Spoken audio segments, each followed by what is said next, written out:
Precisa criar tabelas aqui dentro do Power BI, mas você não sabe muito bem quando criar elas fisicamente ou virtualmente, ou você não sabe nem o que é isso que eu estou falando? Então fica aqui que o vídeo de hoje ele é para você. Mas antes da gente começar, você já sabe, né? Desce aqui embaixo, se inscreve no nosso canal, clica no joinha para o YouTube propagar esse conteúdo para ainda mais pessoas. E claro, não esquece de deixar aqui seu comentário, porque ele é muito importante para a gente, fechado? Pessoal, vamos lá. Eu tenho um banco de dados aqui, um banco de dados de exemplo, que eu baixei lá do Kaggle mesmo, né? A gente tem aqui imagens, inclusive, e tal, legal. E a ideia é mostrar para vocês aqui hoje, basicamente, quando você cria uma tabela física e quando você cria uma tabela virtual. Antes de mais nada, o que que é isso, para que que ela serve, né? Tabela física não significa que a gente vai pegar ela, né, que a gente vai imprimir ela em papel e não, não é isso. Uma tabela física a gente vai entender por aquelas tabelas que a gente consegue visualizar. E as tabelas virtuais serão aquelas tabelas que a gente vai enxergar dentro de outras funções do Power BI. Como assim, Henrique? Deixa eu começar abrindo meu Zoom aqui. Jim, que eu sempre esqueço ele de abrir antes das aulas. Então, basicamente é o seguinte, ó. Vamos imaginar que a gente quer saber quais produtos foram transportados pelo entregador merchant, que está aqui, tá? Como é que a gente vai fazer isso? Eu posso criar uma nova tabela e filtrar essa tabela para me mostrar somente as vendas, né, as entregas feitas por esse entregador. Vamos ver isso na prática? Para isso, então, a gente vem aqui dentro da nossa Table View, aqui do lado, e vou selecionar aqui uma nova tabela, tá? Para fazer isso, pessoal, a gente vai utilizar uma função chamada filter. Então, vou chamar isso aqui de tabela física, tá? Ó, tabela física, ok?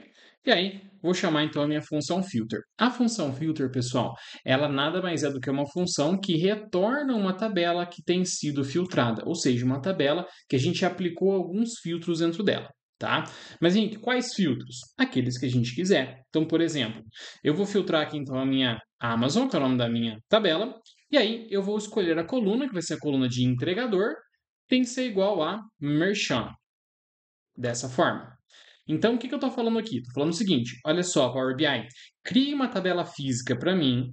Essa tabela, ela tem que ser um filtro da minha tabela de report, aqui da Amazon.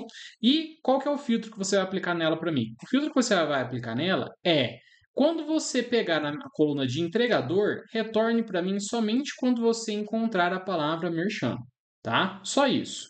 Feche meus parênteses e dou um Enter, tá? E aí, olha só que interessante. Se a gente der uma olhada aqui na minha coluna de entregador, eu vou ter agora só o merchant. Um ponto muito interessante é que muita gente não sabe sobre a função filter, mas é possível você aplicar mais de um filtro ao mesmo tempo. Então, suponhamos, ó, eu tenho aqui vários estados, né? Deixa eu ver se ele vai aparecer. Tem vários estados aqui, né? Vamos imaginar que eu quero o que aqui, pessoal? Somente o estado de Minas Gerais, né?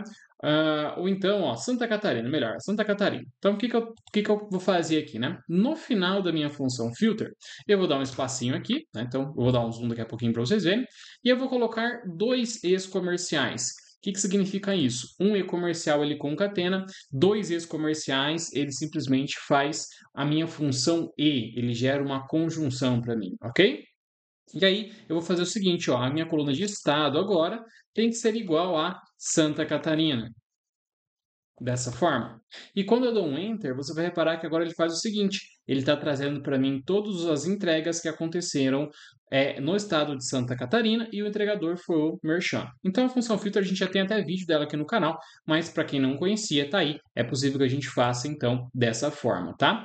E aí, o que que é o mais interessante, pessoal? Se você reparar, eu passo até agora duas tabelas dentro do meu modelo. Então olha só, se eu vim aqui dentro da minha parte de modelagem, né? Eu vim aqui, e agora a gente consegue ver que a gente tem duas tabelas dentro do nosso modelo, que poderiam até inclusive ser relacionadas, etc., mas essa não é a intenção.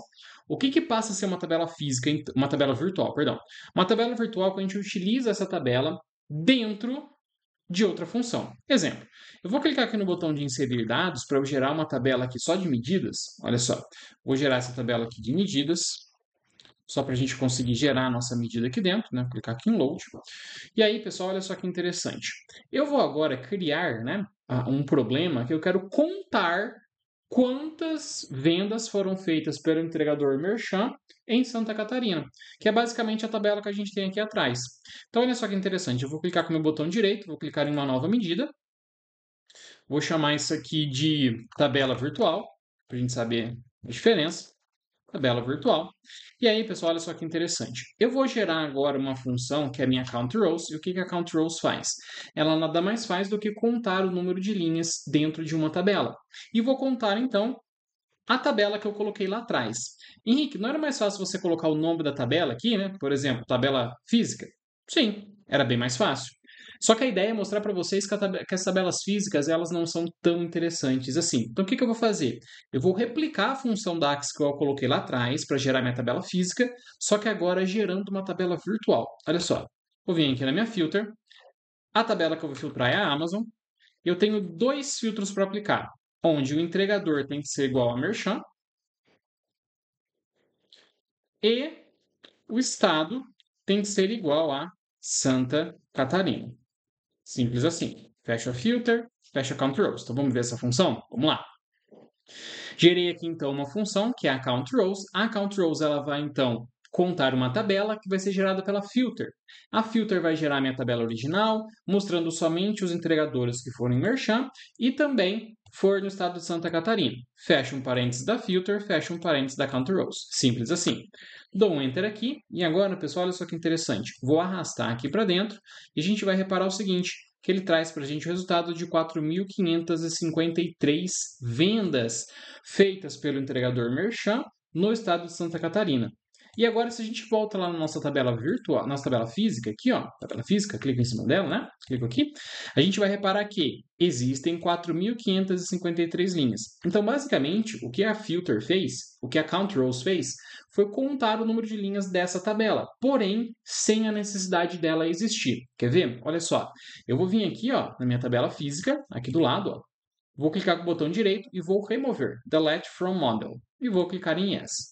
Vocês vão reparar que agora essa tabela ela já não existe mais no meu modelo, né? Posso até olhar aqui, ó, no meu modelo, o que tem aqui na verdade é minha tabela de medidas, né? Que eu criei agora, mas aquela tabela ela não está mais aqui pesando o meu modelo, né? E agora eu tenho simplesmente o mesmo resultado. Por quê?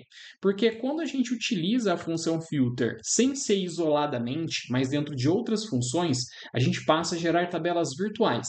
Então, aquela tabela que você viu lá atrás, ela existe dentro dessa função. E por que é melhor assim?